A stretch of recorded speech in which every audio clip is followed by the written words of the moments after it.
Les dirigeants arméniens et azerbaïdjanais doivent se rencontrer mercredi à Bruxelles autour du président du Conseil européen Charles Michel dans l'espoir d'organiser des pourparlers de paix. Une annonce faite alors que la tension est montée d'un cran dans la région du Haut-Karabakh. Le territoire est sécurisé depuis la fin de la guerre en novembre 2020 par des forces de la paix russes.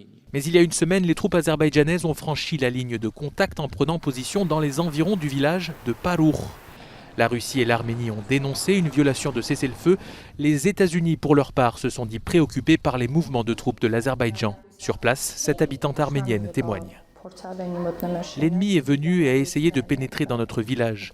D'abord, ils nous ont demandé de quitter la zone avec des haut-parleurs en disant « Vous êtes sur le territoire de l'Azerbaïdjan. Si vous pensez à la vie de vos enfants, obéissez ». L'Azerbaïdjan considère l'ensemble du Haut-Karabakh comme faisant partie de son territoire. Dans la zone de Parour, le ministère russe de la Défense a annoncé que les forces azéries s'étaient retirées. Mais Bakou a démenti cette information, tenant tête à Moscou. Selon les spécialistes de la région, l'enlisement de la Russie en Ukraine est une opportunité pour l'Azerbaïdjan, qui maintient donc la pression sur ses forces de la paix. L'Arménie a demandé à la Russie de faire cesser les provocations. Erevan évoque un risque d'épuration ethnique. Sur place, les populations arméniennes en viennent même à douter des capacités de la Russie à faire régner la paix.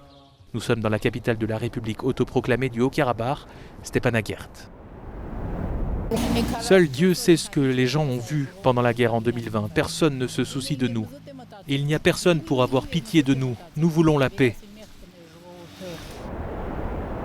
Conformément à l'accord de cessez-le-feu signé en 2020, le contingent russe est censé rester 5 ans sur place.